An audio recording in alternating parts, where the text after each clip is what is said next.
Well, we can speak now with Dr. Upendra Kaul, the chairman at Batra Hospital, where we're getting reports of 8 people dying from lack of oxygen. Dr. Kaul joins me now live from that hospital in New Delhi. Thank you so much for joining us here on Al Jazeera. We are getting these reports of a lack of oxygen supply in your hospital. Can you just give me a sense of what the situation is like in the hospital right now? Well, the situation has again been stabilized, but in the morning it was terrible. We were told that there's only 30 minutes or 45 minutes of oxygen left. The hospital has more than 250 patients with the COVID admitted, and out of them, at least 70 patients requiring high-pressure oxygen in the ICU and in the neighboring wards.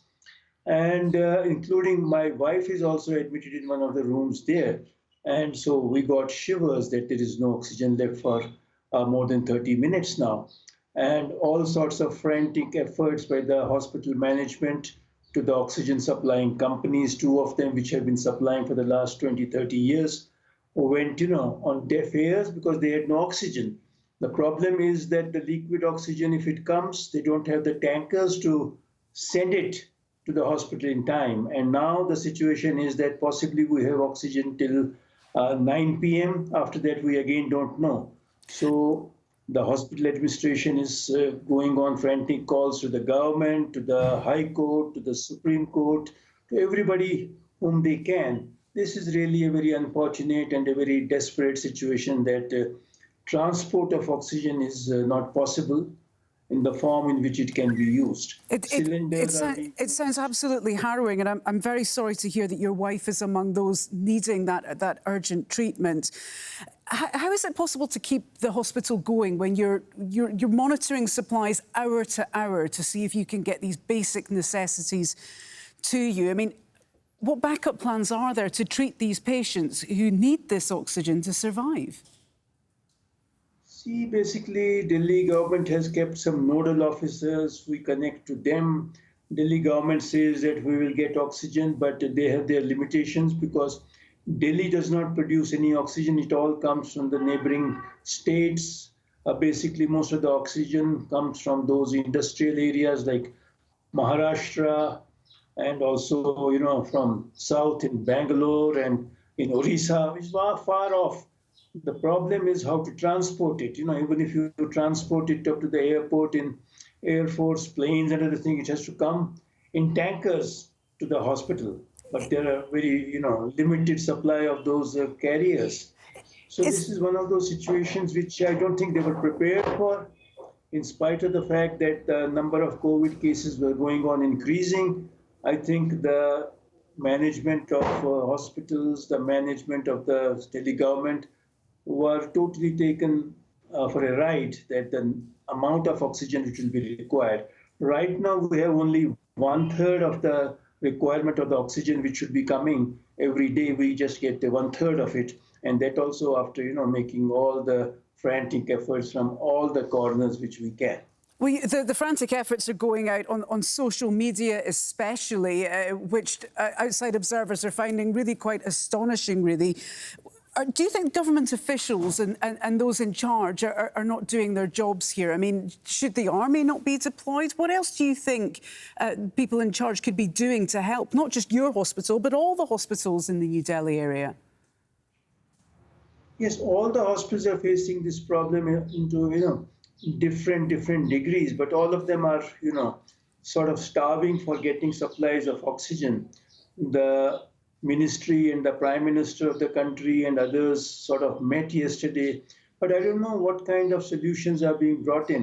I think they're totally, lack of any cohesiveness in helping the poor, suffering people. And you go to the casualty of the hospital, there are no beds. People are lying on the stretchers. You can see dead bodies there. You can go to the, crematoriums or qabristans, and you can see there is no space for the last rites. In one of the parts of the city, crematorium for dogs was being made because it's a new colony, and that has been converted into a crematorium for humans. I think it is really pathetic. It's really pathetic what we're going through, and I only hope that something divine comes to our rescue. And it must be distressing as a doctor yourself to know that many of these lives could be saved if you had access to the basics, things like oxygen. As a medical professional, how does it make you feel knowing that you're so powerless to prevent patients in your care dying? Yes, as I told you, it's really heart-rending, and we feel like crying. The gastroenterology head of the department of the hospital, a very senior person, he died this morning. He was quite sick, but the last straw in the coffin was there was no oxygen for 1 hour there, and he finally just succumbed to it. So what do you do?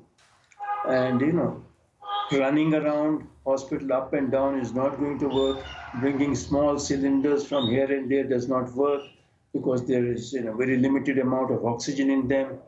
So I think this is a situation which is very, very, very pathetic. And unless we've been treating it like a war. It's a big war for us, and we have to unite together, sink the political differences, stop the blame game, and try and see how we can, make our people get this essential gas, which is, so important for management of COVID, in addition to the drugs like steroids and anticoagulants, which fortunately are in good supply. But this part is really, really worrying and bothering. It is indeed a very tragic and distressing situation there. Dr. Upendra Kaul, thank you so much for sharing your experiences with us here at Al Jazeera, and we do wish you all the best in continuing to fight this war, as you put it, on the coronavirus. Thank you. Thank you.